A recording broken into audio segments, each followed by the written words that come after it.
अस्सलाम वालेकुम जी। उम्मीद करती हूँ आप सब ठीक ठाक होंगे, खैरियत से होंगे, मज़े में होंगे। हम भी बिल्कुल ठीक अल्हम्दुलिल्लाह। तो आप सबको हमारी तरफ से बहुत बहुत ईद मुबारक। ईद का फर्स्ट डे है और अभी जो है ना कुर्बानी होने में थोड़ा सा टाइम था, तो यहाँ पे बस चाय सर्व की जा रही है। बाकी सवैयाँ जो है ना हमारे घर में बनती हैं ट्रेडिशनल, छोटी ईद पे भी बड़ी ईद पे भी, वो सुबह सुबह जो है ना नमाज पढ़ के सबने खा ली थी। तो उस टाइम जो है ना बस मुझे याद ही नहीं रहा, ना मैं कुछ जो है ना रिकॉर्ड कर सकी। अभी जो है ना थोड़ा सा सबने रेस्ट किया और उसके बाद चाय पी रही हैं, क्योंकि चाय पीने के बाद पापा और बाकिर ने जाना था कुर्बानी का गोश्त लेने के लिए।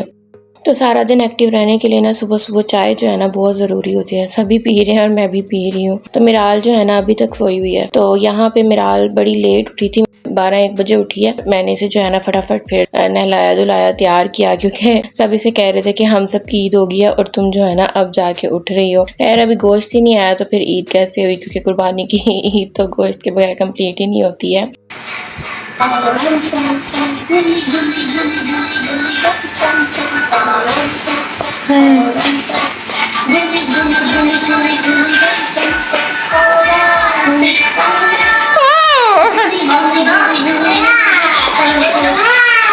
लेकिन खैर सुबह बाकी सब जो है ना सुबह 6 बजे के उठ गए हुए हैं, नमाज भी पढ़ी है सबने और बाकी सारे काम शाम निपटाए हैं। मैंने और आयशा ने जो है वो सफाई वगैरह की। उसके बाद जो है वो मिराल को तैयार कर दिया और मिराल जो है ना बड़ी क्यूटी पाई लग रही है यहाँ पे, माशाल्लाह माशाल्लाह। और ये जो कपड़े मैंने इसे पहनाए ना, ये थोड़े से खुले थे लेकिन फिर मैंने पहना दिए, थोड़े से मतलब बड़े साइज के हैं। बाजू भी थोड़े से बड़े थे, लेकिन मैंने कहा चलो ईद पे थोड़ी देर इस तरह के कपड़े पहने जाते हैं, बाद में फिर मैं दूसरे कपड़े इसे ना पहना लूँगी।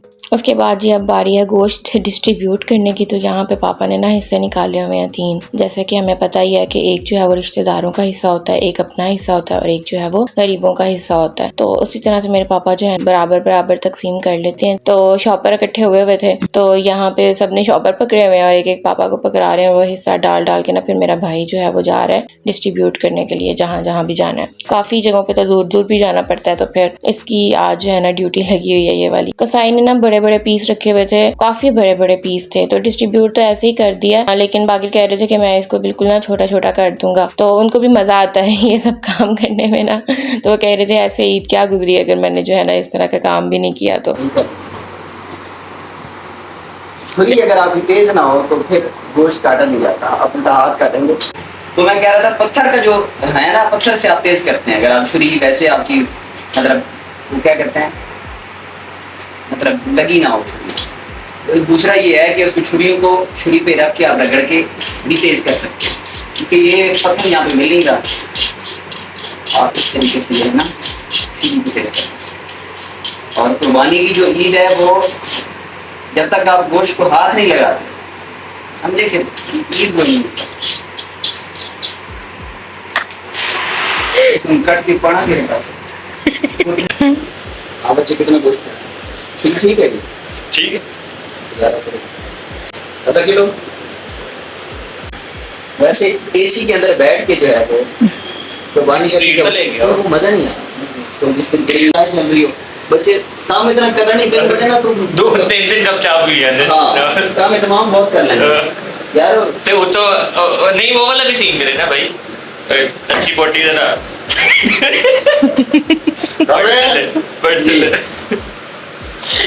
मैंने क्या है वो ज़्यादा है ना, चार ना मलाई मार के पे दूध कर दिया। मलाई मार के या तो वे दूध ज़्यादा दूध भी ज़्यादा।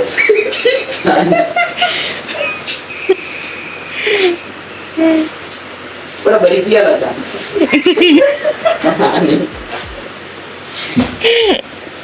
तो बाकी ना काफ़ी मूड में आए हुए हैं इस वक्त, जब गोश्त रखती है कि छोटे छोटे हिस्से कर रहे हैं ना, तो इनको बड़ा मज़ा आता है इस तरह के कामों का। हालांकि मैं दूर भागती हूँ, मुझसे तो ये काम बिल्कुल नहीं होते हैं। और ये गांव में भी बड़े शौक से तकरीबन जो है ना सारी कुर्बानी के वक्त यही पास होते हैं और करवा रहे होते हैं। ये वहाँ का भी जो माहौल है ना वो मिस कर रहे थे, तो ये यहाँ पे बैठ गए कि मैं यहाँ पे जो है ना छोटे छोटे जो हिस्से है ना वो मैं करता हूँ। तो गोश्त के इवन एक जैसे जो है ना छोटे हिस्से हो जाए ना, तो वो बड़ा अच्छा और स्पेशल लगता है। ऐसे ये जो है ना अनइवन सी तकसीम लगती है जब भी कोई सालन बने। तो ये जैसे मैं अब डाल रही हूँ ना, ये बाकिर के कहने पे मैं बाकिर की मर्जी का मीट तैयार कर रही हूँ। ये बीफ का गोश्त है और यहाँ पे मैंने इसे कढ़ाई में चढ़ाया। ये यहाँ पे ना इनके इलाके में खास तौर पे इस तरह से जो है ना गोश्त तैयार करके प्रिजर्व किया जाता है। तो मैं इसे कढ़ाई में पका लूंगी यहाँ तक कि बाकिर के खाने के काबिल हो जाए, प्रिजर्व तो नहीं करूंगी। तो यहाँ पे सिंपल जो है ना मैंने गोश्त चढ़ाया, ठीक है। इसमें थोड़ी सी मैंने चर्बी ऐड किया, मतलब हर बोटी के साथ थोड़ी थोड़ी चर्बी थी ताकि ये चर्बी में ही गले और इसमें जो है ना ऑयल वगैरह नहीं डालना पड़े। साथ में जो है वो मैंने नमक ऐड कर दिया, इस पे जायका तकरीबन आधा चम्मच जो है मैंने ऐड किया, और हल्दी ऐड की, और साथ में जो है ना सूखा धनिया और जीरा, बस उनका जो है ना दोनों का पाउडर ऐड किया। और इसको जो है वो मैं मिक्स कर दूंगी अच्छे तरीके से। और फिर जो है ना बस मैंने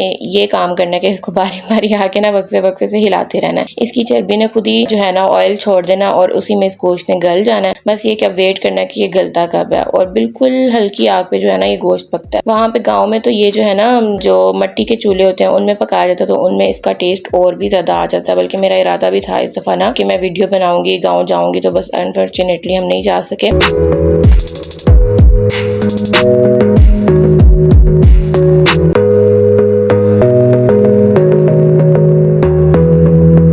तो यहाँ पे ये देखें मैंने एक दफ़ा ढक्कन लगा दिया था हल्की आग पे, अब दोबारा उतारा तो यहाँ पे ये नीचे जो पानी छूटा हुआ ना ये मैंने नहीं डाला, ये गोश्त का अपना ही पानी छूटा है, इसी में जो है ना इसने सारे ने पक जाना है। तो ये काफ़ी टाइम मुझे लग गया। अभी जो है ना ये मेरे ख्याल से मैं घंटे बाद चेक कर रही हूँ, तो लेकिन जो है ना अभी इसमें कसर है गोश्त में ना। तो बस ये कि टेंशन नहीं थी, आज सारा दिन गैस आती रही है, उन्होंने हम पे एहसान किया कि ईद वाले दिन जो है ना गैस नहीं भेजी। तो फिर गोश्त जो है ना मैंने दोबारा से रख दिया कि ये पकता रहे आराम से। और क्योंकि कलेजी वगैरह हमारे यहाँ पे रस्म है कि ख़त्म दिलवाया जाता है घरों में ना कलेजी का, यहाँ कलेजी वैसे ही पकाई जाती है, तो हमसायों वगैरह में या रिलेटिव्स में तो वो फिर कलेजी और नान जो है ना घर आ जाते हैं, या फिर वो बुला भी लेते हैं कि यहाँ पे आके खा लें। तो काफ़ी सारे कलेजी नान घर में पड़े हुए थे, तो सबने उससे एक दफ़ा ना खाना खा लिया, तो इतनी कोई जल्दी नहीं थी सबको। तो यहाँ पे ना मामा ने सुबह सवैयाँ बनाई हुई थी, तो ये मैंने निकाली थोड़ी सी पापा के लिए, वो कह रहे थे कि मुझे ना सवैयाँ ला दो।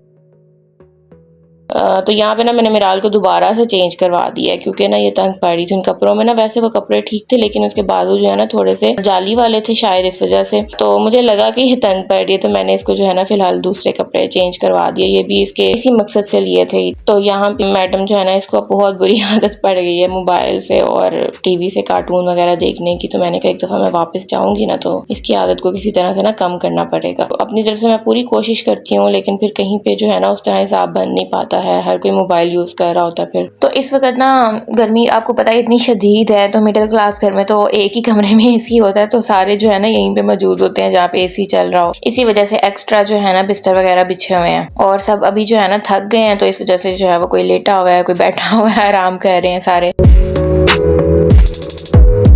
अच्छा फिर जो है ना यहाँ पे कुछ हड्डियाँ रह गई थी जो ना काफ़ी बड़ी बड़ी थी, कसाई ने छोटी नहीं की हैं, तो वो जो है ना छोटी होने वाली थी। तो यहाँ पे हमारे पास टोका वगैरह भी नहीं था, तो ये अभी मंगवाया है टोका। तो ये कह रहे थे पाके कि ये भी मैंने ही करना है, तो ये बैठे हुए हैं और इसकी हड्डियाँ जो है ना इनका छोटा छोटा कर रहे हैं। अच्छा इस दफ़ा ना हमने घर में कुर्बानी नहीं की, बाहर ही कुर्बानी हुई और बाहर से बस जो है ना हम उठा के मीट जो है ना यहाँ पे घर ले आए। और यहाँ पे ना एसी वाले कमरे में रखा हुआ है गोश्त क्योंकि बाहर बैठना महाल है। तो खैर मुझे तो नहीं पता, मैं इन कामों में नहीं पड़ती, ना मैं गोश्त खाती हूँ, मुझे इसका दुख भी होता है लेकिन मुझसे नहीं खाया जाता, दिल खराब होता है मेरा, क्या करूँ। तो ना मेरी छोटी बहन खाती है और वो तो सुबह से ऊपर वाले पोर्शन में बैठी है, नीचे आई ही नहीं है। हालांकि आज तो फील ही नहीं हो रहा था, हमारे अपने घर में कुर्बानी हुई ही नहीं है। तो यहाँ पे ये जो एक प्लेट है ना ये वो वाला गोश्त है जो मैंने गोश्त तैयार किया ना, इसको सूखा गोश्त कहते हैं। और ये अपने ही, इसमें कोई मैंने ऑयल शॉयल नहीं डाला और ये बड़ा टेस्टी सा तैयार हो गया। दूसरा मामा ने मटन बनाया था प्रेशर कुकर में, वो था, वो भी उन्होंने तकरीबन ड्राई ड्राई रखा। तो यहाँ पे ना मैंने फिर सबको खाना लगा के दिया,